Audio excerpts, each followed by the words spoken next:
Hi. We talked once before about, I made a video a while back now about the topic, the taboo topic of deep down inside, without telling anyone, deep down inside, we want our narcissist to hoover us. We do. And they tell you don't want that. They tell you it's not good. Um, they tell you right out that you shouldn't want it because it leads to trouble.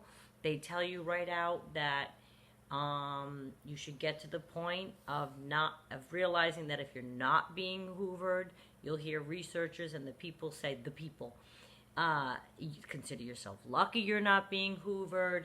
It's a blessing. All of this doesn't matter. When you're the victim, the person, the ex, it's a taboo topic, but I admit you want to be hoovered. You want it because we misinterpret it as that they're thinking of us. We think it means, well, at least they're thinking of me. At least I'm still on their mind. And that makes us feel good. It makes us feel, well, at least it wasn't all worth nothing. At least I'm on his mind.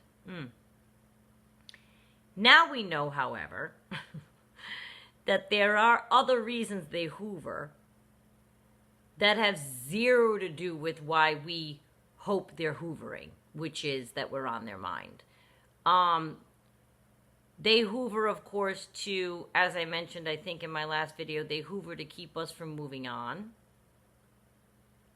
And not even a full-on hoover. It might just be like a little text. Maybe I shouldn't really use the word hoover.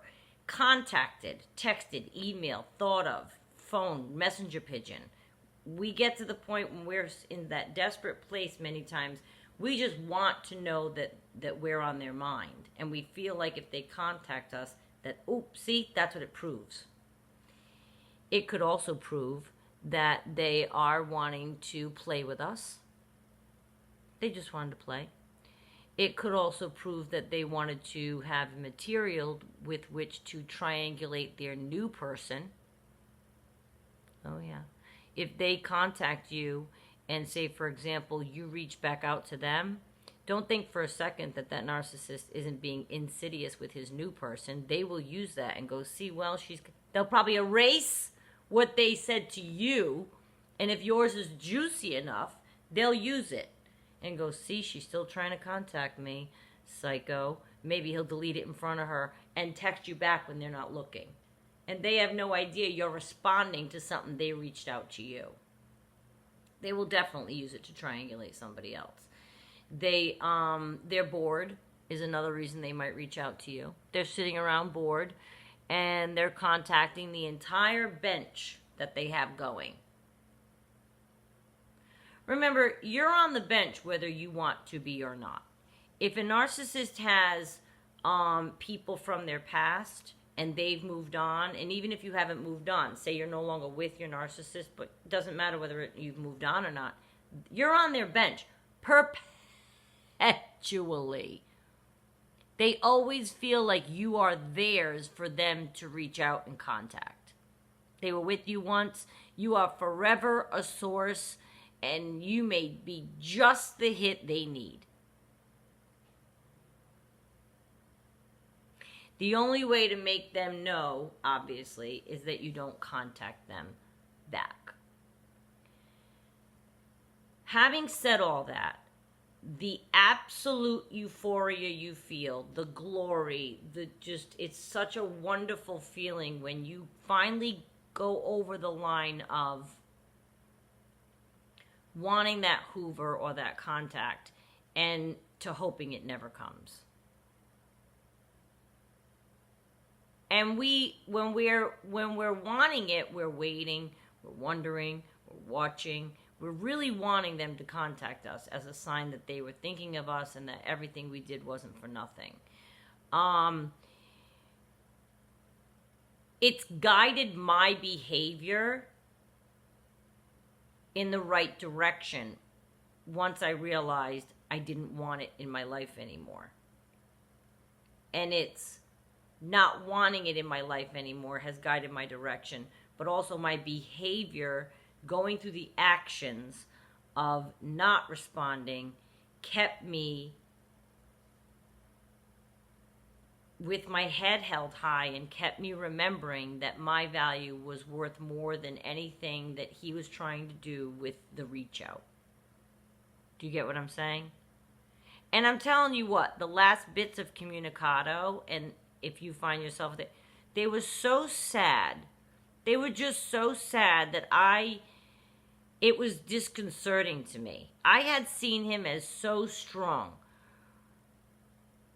that it was very uncomfortable for me to see that sad self now. I don't even want to see that.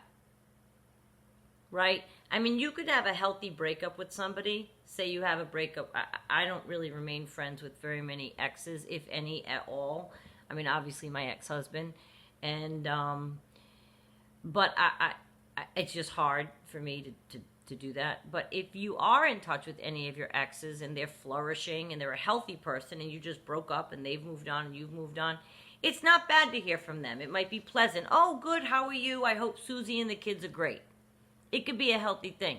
But when you start getting messages and you start to see your once strong narcissist really looking sad, that is when you just don't want to see them that way. And if nothing else, with all of the failures at every turn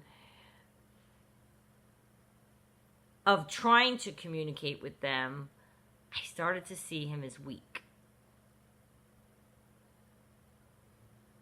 And that's unattractive.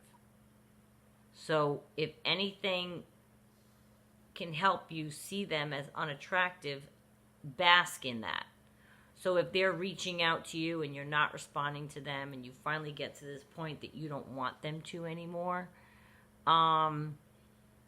it's a glorious place. And you know, I don't want to make anybody feel that they should feel bad about still wanting their narcissist to contact them. What I am trying to let you know is that when they do contact you, once you realize it's not for the reasons that you think, that's the part where I turned a corner. And I realized, I don't even want him to contact me anymore. It didn't show that he was thinking of me. It showed the things I told you. And I realized after. He was bored, he was playing, he was just seeing if I would answer, he was just seeing if I would still be there. Taking the temperature of the room, I think, is what they do. The room of their bench warmers. They take the temperature of all of us as time goes on. So when they're contacting you, they're contacting Diane and Susie and Karen and whoever else. They're contacting everybody on their bench, probably at the same time, to take the temperature of the room, to see who they can turn to for supply should they need it. If they have a dip in new supply, or if they have, you know what I mean? They want to see with the old bench warmers, I mean, who they can bring back into their lives should they need a little boost. Once I caught on to those are the reasons that they contact you, I don't want that. Of course I don't want him to anymore. And I genuinely don't want him to contact me anymore. When I was still in the state of mind that, it shows, that he's still thinking of me. It shows that he's still, I had an effect on his life. You want to think you had a good effect on someone's life.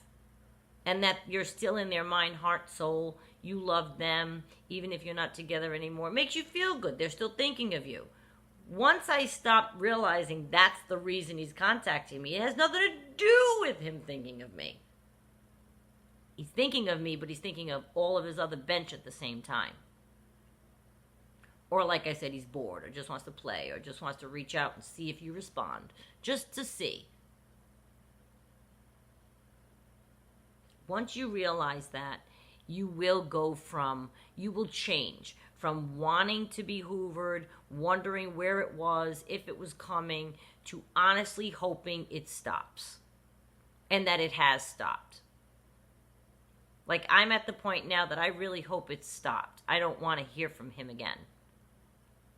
And it hasn't been that long, But I'm just hoping that I don't hear from him again. That is what I genuinely believe inside. There's nothing from this person that I will gain. There's nothing from communication that he is going to say to me or show me or tell me that's going to make me feel better, good, wistful, hopeful. There's no hope involved anymore. I guess that's when it changes. Something will trigger you into not having hope anymore. And once that stops, the hope stops, you won't want to bother hearing from him anymore, or her. You won't. Why? I'm not going to be friends with him. I'm not going to get back together with him. He's not guiding me in my life. He wasn't a business partner from whom I still need advice. There's nothing redeeming about him that I need from him. And I am telling you, it is glorious. It's glorious. Because I sat in that space for a long time, thinking when I was getting contacted, it was like I allowed it in my mind to make me feel a little better. When really it was just holding me from making the breakup final. Even though we were broken up, it was making the breakup final. Because you're holding out hope, you're entertaining it, you're talking, maybe you're laughing, how you doing, da, ba, ba. No. Trust me, you will get to a point that you lose all hope and you don't want them to contact you anymore. And you'll feel it shift. And allow yourself to feel it, because it's real and it's very powerful. And you realize you just don't, not even, you don't need them anymore. You don't want them anymore. I don't want that sad communication showing up on my radar anymore. So I ignore, and I can picture him moving to the next person on the bench or entertaining another person that maybe did respond back to him. The newer supply that he had, who by now might be ex-supply, and maybe he's on to somebody past her, let her be the supply that goes through months and months and months of going back and forth like that. I'm over it. I'm way past that. I'm too old supply now. And it's wonderful. These are phases we have to get through. I'm here to tell you, this is the next one. You don't even want to hear from them. And it's beautiful. So hang in there and you'll get here. It's fantastic on this side. Chin up.